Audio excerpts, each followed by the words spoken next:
Dzisiaj zapraszam do wykonania rustykalnej wielkanocnej pisanki. A właściwie pisany, bo jest ona wielkości strusiego jaja. W filmie pokażę Wam dwa rodzaje cieniowania. Suchym pędzlem oraz przy pomocy opóźniacza do akryli. Jajko jest styropianowe. To akurat nie ma szwu, ale jeżeli by miało, trzeba go zetrzeć papierem ściernym. Następnie gruntujemy. Jedną czynność przeprowadzam dwukrotnie.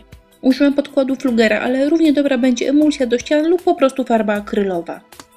Wzór z serwetki wycinam, a następnie delikatnie strzępię przy pomocy pędzelka z wodą. Jeżeli tło serwetki jest białe i jajko jest białe, nie musicie tego robić. Ja robię, bo mam pewność, że kontury serwetki nie będą widoczne. Przyklejacie za pomocą dowolnego kleju do decoupage.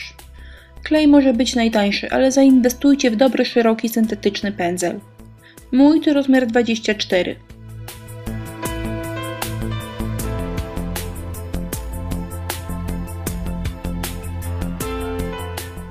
Jak widzicie, serwetka nie przykleiła się idealnie.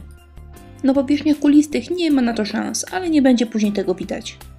Pisankę suszę i przyklejam drugą stronę.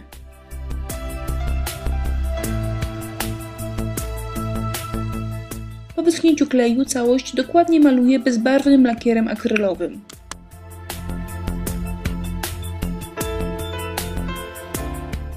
Teraz z innej serwetki powycinam trochę pisma i poprzyklejam. Tak naprawdę mogłam pierwszy raz pomalować lakierem akrylowym dopiero po przyklejeniu tych serwetek z napisami. Jednak wiele warstw lakieru daje pewnego rodzaju głębie. Czym więcej warstw, tym nasza pisanka będzie wyglądała ładniej. A z tej serwetki wycięłam pieczątkę. No cóż, serwetek mam dużo, kupuję je zawsze i wszędzie. A teraz cieniowanie. Najpierw suchym pędzlem. Nic skomplikowanego. Pędzel nie może być bardzo miękki. Zanim zaczniemy malować pisankę, trzeba go wypisać na kartce. Powinien być, jak nazwa wskazuje, praktycznie suchy, bez farby. Tą metodą trudno coś schrzanić, ponieważ pędzel zostawia praktycznie taką mgiełkę koloru. Od spodu pisanki cieniuję trochę mocniej, aby uzyskać efekt naturalnego cienia. Dostałam trochę maili, żeby pewne etapy pracy prezentować nieco wolniej. Mam nadzieję, że w tej chwili wszystko będzie jasne. W klasycznym dekoupażu cieniujemy zgodnie z kolorem wzoru. Czyli przy zielonych liściach dajemy zielony, a przy różach czerwony. No właśnie, a teraz czerwony.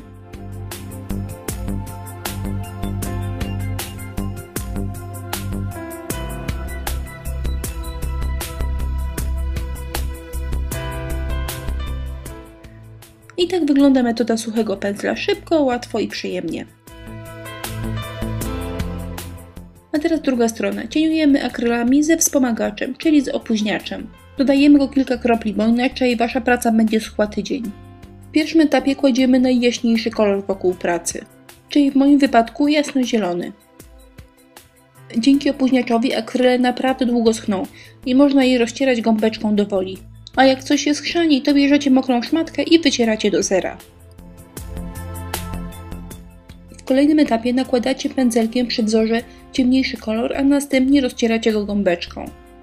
Dzięki opóźniaczowi ciemniejszy kolor oraz jaśniejszy podkład ładnie się ze sobą łączą.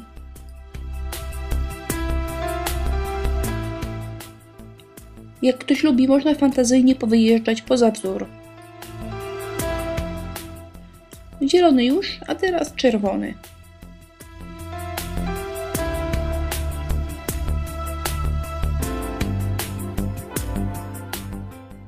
Ja mimo wszystko częściej wybieram metodę suchego pędzla. Po prostu jestem niecierpliwa i nie chcę mi się czekać, zanim akryl z opóźniaczem wyschnie. Jak przesadzicie z tym preparatem, to naprawdę praca schnie 2 dni. Suszymy i malujemy bezbarwnym lakierem akrylowym. A teraz konturówka.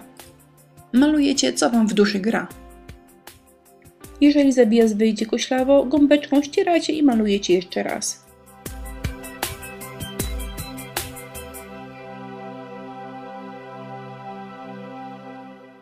Ten preparat nie schnie zbyt długo. Po 2 godzinach możemy pomalować jajko bezbarwnym lakierem akrylowym. Po wyschnięciu postarzę pisankę patyną. Reliefy postarzam pędzelkiem. Dodaję im od dołu naturalny cień, a następnie rozcieram szmatką.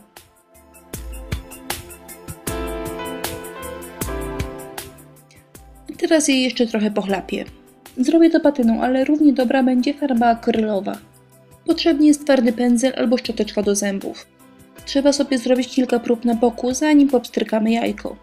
Robię to ostrożnie, delikatnie, prawie nie widać.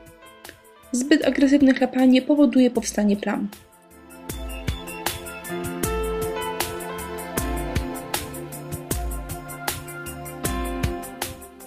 Teraz pozostało tylko pisankę wysuszyć, powiesić i gotowe. Życzę Wam wesołego jajka i mokrego dynkusa oraz jak zwykle zapraszam na moje inne filmy.